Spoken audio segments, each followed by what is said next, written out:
वाद आहे, विकृतीला वाद आहे. मुरलीधर मोहोळ जर 18 दिवसापूर्वी बोलले असते तर मी कशाला बोललो असतो तुमच्याशी. आज त्यांना का जाग आली हा महत्वाचा प्रश्न आहे. एक तर मंत्रिपद वाचल, नाहीतर जागा वाचल.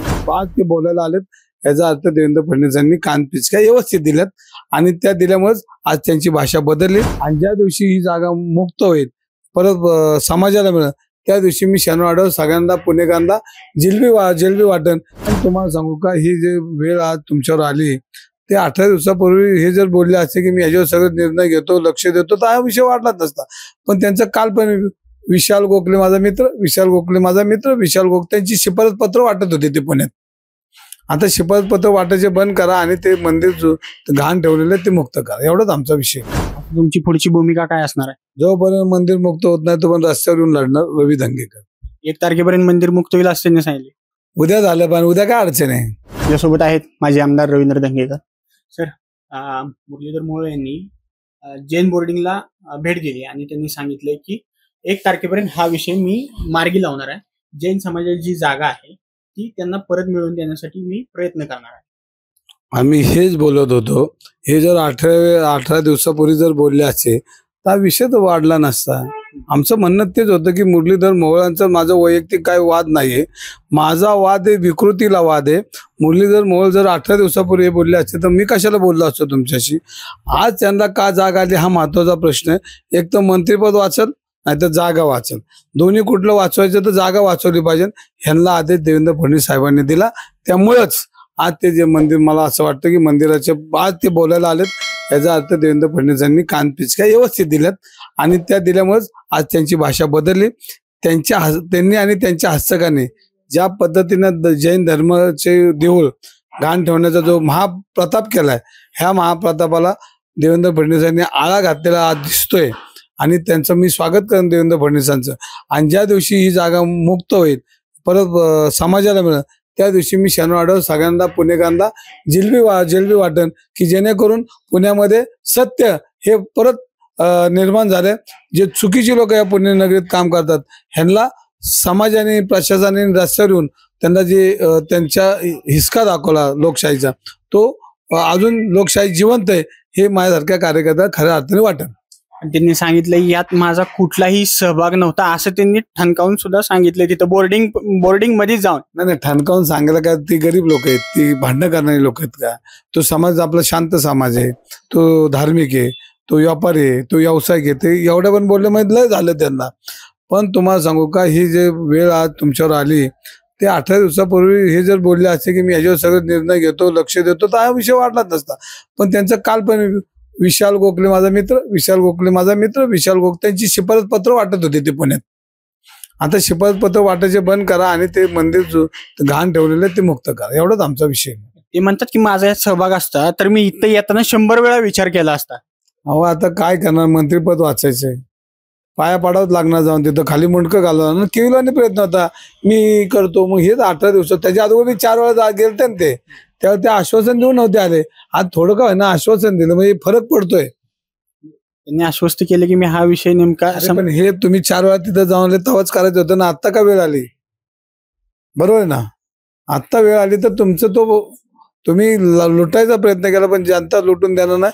आमच्यासारखे कार्यकर्ते जैन समाजामध्ये बी आहेत, ते फक्त आता बोलतात, त्याच्यापुढे उग्र आंदोलन होतील आणि त्याला त्याची जबाबदारी ही सगळी या मुरलीधर मोहोळांची असेल. आता तुमची पुढची भूमिका काय असणार आहे? जोपर्यंत मंदिर मुक्त होत नाही तोपर्यंत रस्त्यावर येऊन लढणार रवी धंगेकर. 1 तारखेपर्यंत मंदिर मुक्त होईल असं त्यांनी सांगितले. उद्या झालं पण उद्या काय अडचण आहे. 1 तारखेची काय वाट बघताय, उद्या करा, विषय संपलाय. उद्या कसं होईल लगेच? का उद्या बसलो आपण रजिस्टर कडे टाप 2 दिवसात जर सगळं झाली नंतर ते एका दिवसात का होणार नाही. आता हे तर डिझॉल्व्ह करायचंय, राहिलं काय. सोमवारी रजिस्टर बसलं, विषय जमणार तर रजिस्टर यांच्या घरी विषय शक्य मारणार. कारण हा सगळा त्या गोखले आणि मोहोळांचा तो हस्तक आहे असं म्हणण्याला वावगं ठरणार नाही. तो मंत्रिपदाची पावर 2 दिवसापेक्षा एका दिवसात करून विषय संपून टाका. कशात 1 तारखेची वाट बघताय आणि कोणी तुम्हाला अडवलंय. आम्ही येतो रजिस्टरच्या पाया पडायला, ये बाबा चल मुक्त. त्यांनी उद्या केलं तरी आमची हरकत नाही. भाजपने एका मुरलीधर मोहोळ इकडे जैन मंदिराला भेट देत होते तेव्हाच भाजपची सुद्धा प्रेस चालू होती. कुठेतरी भटकवण्याचा प्रयत्न केला काय पत्रकारांना पण आणि मुरलीधर मोहोळ यांनी इकडे भेट दिली. भाजपनी प्रेसमध्ये सांगितलं की तुम्हाला म्हणजे तुम्ही इतके दिवस मुरलीधर मोहोळ यांच्यावर आरोप करत होता, तुम्हाला जशाच तसं उत्तर देणार असं भाजपकडून सांगितले. विकृत टोळी आहे.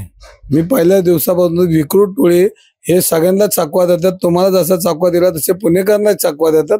त्यामुळे विकृत टोळीवर जास्त आता बोलत नाही. एका त्यांच्या मावळ्याशी मी बोलतोय, त्याचं पूर्ण झालं, जैन मंदिर मुक्त झालं की मग किरकोळ जरा घेतो, काय कसे घ्यायचे ते कसे घ्यायचे ते मला माहिती आहे. मी रविवार पेठेतल्या बऱ्याच जागा हडप केल्यात असा आरोप सुद्धा केला. नाही ते काय हे कुणी केला? मंगळसूत्र ज्यांनी चोरलं त्यांची, ज्यांचे पोलीस स्टेशनला फोटो त्यांनी. अहो आता मी आता बोलत नाही, माझं तोंड लय फाटू नका. मी एवढं बोलले ठीक आहे, मी आता त्याच्यावर बोलन. मी त्याच्यावर बोललो ना तर मग त्याचं तोंड एकदम कायमचं आयुष्याचं बंद करेल मी.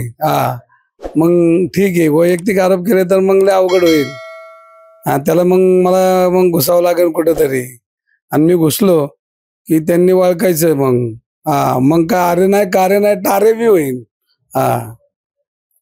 उपमुख्यमंत्री एकनाथ शिंदे यांनी तुम्हाला फोन करून समज दिली आहे आणि तसंच त्यांनी सांगितले की महायुतीत कुठेही ठिणगी पाडायला नको. 35 वर्ष मी राजकारणात काम करतोय. मला काय बोलायचं आणि काय नाही बोलायचं हे सगळं कळतं. आणि माझे नेते देवेंद्र फडणवीस, माझे नेते एकनाथ शिंदे साहेबांना हे माहिती आहे की मी जे बोलतो ते पुण्याच्या हिताकरता आणि जनतेच्या हिताकरता बोलतो.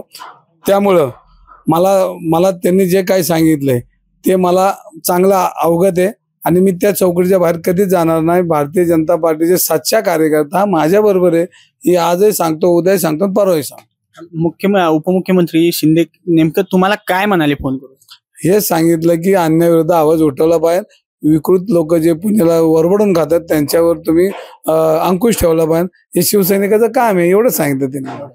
आणि 1 तारखेपर्यंत जर मंदिराची जागा जैन समाजाला हस्तांतरित नाही झाली तर तुमची पुढची भूमिका काय? मी काय ग बसलो का? रोजच तुमच्यावर बोलणार, रोज बोलणार आहे. आणि उद्या जर झाले तर त्याच्यावर आनंद आहे. कशाला 1 तारखेची वाट बघताय?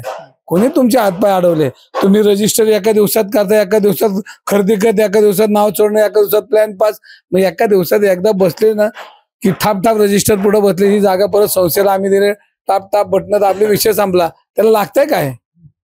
आता 1 तारखेपर्यंत जागा हस्तांतरित होईल, पण तुम्ही आता जे रोज बॉम्ब फोडताय ते नाही वस्तुस्थिती म्हणतो. बॉम्ब काय? आपल्याला कोण मुरली मोहोळांचा माझा काय बांधायला बांध आहे? निवडणूक झाली, लढला लोकशाहीच्या दरबारात, त्याला लोकांनी विजय केला, आम्हाला हरवलं. त्यांना 5-5.5 लाख मतं दिली, मला 4,60,000 दिले.